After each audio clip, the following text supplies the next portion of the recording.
With every gamer, there will always be a few key titles that remain in their memories forever. Games that started their passion and set them on their course for gaming obsession for decades to come. For me, there are three key titles that led me down my current path. The first two were Super Mario Bros. And The Legend of Zelda for the NES, which I was exposed to way back in 1989. But the game that would send me down my current path of gaming blog, forum trolling, YouTube reviewer, and all-around nerd, without a doubt, is Sonic the Hedgehog 2 for the Sega Genesis. Sonic the Hedgehog 2 was well received back in its day, and it is every bit as fresh and fun even today. Sonic 2 expands on its predecessor by adding a spin dash, so a running start is no longer needed to roll into a ball.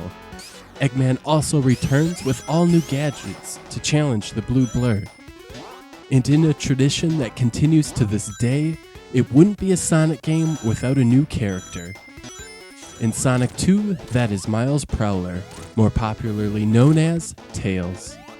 You can choose to play as Tails alone or Sonic alone, but I prefer to play with Sonic and Tails as my sidekick. Tails tends to mimic your moves, but more often than not, he falls behind or dies, and then flies back to your side, only to repeat the process again. This somewhat broken mechanic is part of Sonic 2's charm for me. The music is where Sonic the Hedgehog 2 really shines for me. Each zone has its own distinct musical track that does a good job fitting the environment it represents. The composition for each track is top-notch, with every note and beat falling right into place. Each track is long enough too, avoiding too many repeats. The quality is excellent, with plenty of synthesized sounds, quality drums, and a healthy dose of organs. The music definitely plays to the Genesis's strengths, with very few guitar sounds that tend to sound terrible on Genesis hardware. Sonic 2 avoids voices altogether, which tend to sound overcompressed on the hardware anyway.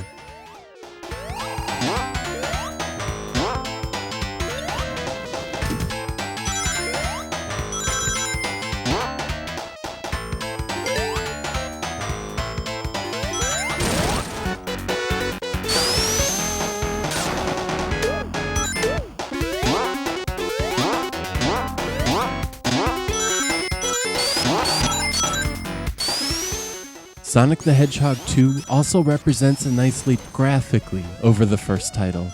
The game features bright, chunky, pseudo-3D environments that mask the Genesis's somewhat limited color palette. In fact, the game looks so great that when I was a kid, I was certain the Genesis was more powerful than the rival SNES. In addition to the excellent use of color, the graphics scream by at a breathtaking pace, and the Genesis rarely falls behind or falters. This is blast processing at its finest. The enemies themselves are all very detailed and imaginative, featuring strange robotic hybrids of common animals.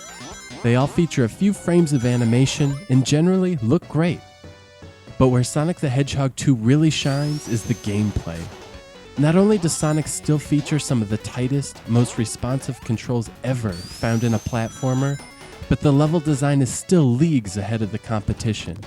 In fact, I believe the level design is ahead of both Sonic the Hedgehog 3 and Sonic & Knuckles.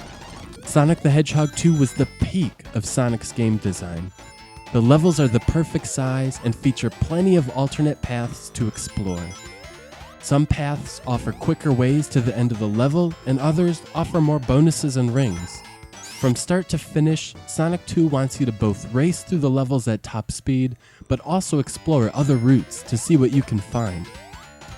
The way the sound, music, graphics, art style, and gameplay all blend together creates a truly epic experience that has rarely been matched since.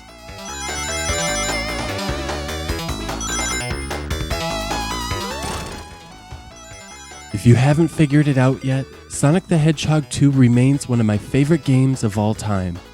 Not only is it one of my favorites, it truly is one of the finest games of the 16-bit generation. For you younger viewers that didn't get a chance to play this back in the early 90s, I'd highly recommend giving it a whirl.